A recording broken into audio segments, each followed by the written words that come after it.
Menace is a sci-fi tactics game set in a remote star system called the Wayback, and sees you as the commander of the TCR and Impetus and the Marines it carries. Stranded in this system, you'll need to take on operations to gain the trust of the factions vying for control across these planets. Once on the battlefield, you will engage the enemy through turn-based tactical combat, utilizing your squad's abilities and coordinating their movements to fulfill those objectives. To give you a full idea of what Menace has to offer, we're going to break down the game into 3 videos, beginning with an overview of the game's strategic layer. If you would prefer to check out a written guide, there's a link in the description to the Steam version. Let's get into it. The bridge is the top-level overview where all non-combat management will take place, and it provides several options to help you prepare for future operations and the missions therein. Before we take a look at each of these areas, there are 4 icons in the top left that you'll need to understand to truly command the Impetus and your crew. First are promotion points. Earned by completing objectives during missions, you'll use these points to promote your squad leaders, providing them with additional perks on the battlefield. Next is authority, and it has 2 purposes. Authority is your ability to maintain order and discipline on the Impetus. Higher authority leads to higher discipline in battle, providing your squads with greater suppression recovery and resistance to keep them fighting more efficiently under fire. You will also use authority and dossiers from the black market to hire new squad leaders, meaning you'll want to keep an eye on your authority to balance between new hires and their effects during operations. Thirdly, we have OCI components. We'll dive a bit deeper into what these are used for in just a bit, but for now, let's just say they're parts to upgrade the Impetus. Last, we have squaddies. Squaddies are the men and women who fill the ranks of your squads. These squad members are not unlimited, and while there are many ways to gain squaddies, you'll want to make sure you always have a good number of them in reserve should a mission take a turn for the worse. As we continue through all 3 videos, you will see these 4 resources at work to better understand them. The Wayback System is a group of planets orbiting a single star, with multiple factions grasping for control. The system map gives you a comprehensive view of the Wayback and any available operations. Selecting an operation from this view will provide you with the details and information on planetary features, the type of enemy you'll be fighting against, and the resulting change in faction trust with the faction contracting the operation out.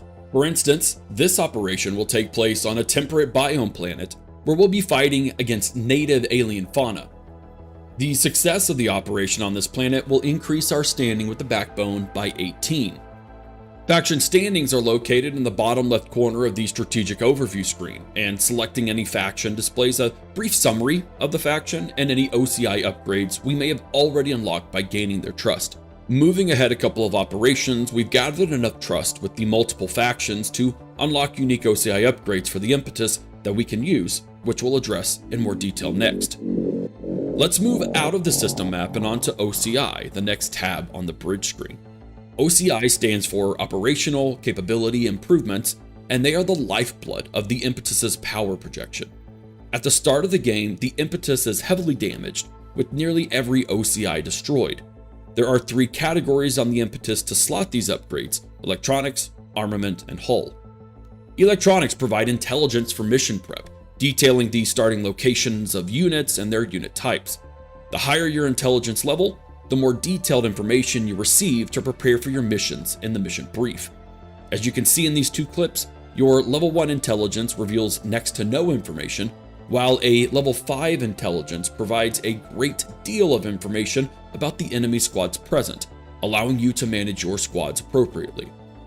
Armament provides you with firepower from orbit, allowing you to use rockets, strafing runs, gravitational measures, and even ion beams on the battlefield to decimate your enemies. The hull is the broadest of the 3 categories. Hull components can range from medical bays that heal squaddies to vehicle repair bays to other upgrades that bring in additional manpower for your squads after a battle. Upgrading your OCI areas requires actual components, which are earned after you complete an operation. Unique OCI upgrades gained through improved trust with factions may cost more than the standard TCRN upgrades. However, they can provide much more powerful effects that will be worth the extra expense. These last two sections of the strategic layer are straightforward but essential to advancing your objectives, beginning with the black market. The black market is a not entirely legal way to barter goods to upgrade your squads, with everything from modified guns to heavy-duty sniper rifles, turrets, and armor to a massive range of accessories and even vehicle chassis. Every squad item or loot item in the game has a market value, displayed in the bottom right corner of its icon. To purchase a black market item, simply select the item on the right and match its value with your own inventory on the left. There's no incentive to overpay for items, so matching the price exactly will be best. To spice things up, the black market's inventory changes after every operation, so it's highly recommended check in regularly to see if you can enjoy its wares. Every once in a while, you may even come across some rare items that are especially powerful, so keep a good stock of your own inventory to prep for these. Last but not least, we have squad leader hiring. While you start with 4 squad leaders, using them for every single mission will wear them down and give a negative modifier for a number of missions. To counter this, among other factors we'll discuss in the next video, you will need to hire new squad leaders. Hiring new squad leaders requires 2 things: an infantry or vehicle dossier purchased from the black market, and authority. Authority, as mentioned in the bridge section, modifies the discipline attribute of your squad leaders. This means you will want to balance when to hire a new squad leader to avoid negatively affecting your entire team's discipline. Each squad leader has an authority cost to hire, a star ranking which determines the quality of said SL, a designation of either infantry or vehicle, as well as their own set of stats, attributes, and promotion trees. Thankfully, you can dismiss a squad leader at any time to receive their authority cost back, in which case they would go back into the hiring pool to be hired at any point in the future. Be sure to balance the use of your squad leaders, as there's no penalty for having any number of squad leaders on your ship. It's not a bad idea to purchase the dossier every time you see one pop up. The impetus is yours to command, and we hope that this first video will give you an idea of the more strategic elements you need to be aware of outside of pure combat. Stay tuned for more videos as we dive into operations, squads, and combat. Thank you for watching, Major. We'll see you in the next video.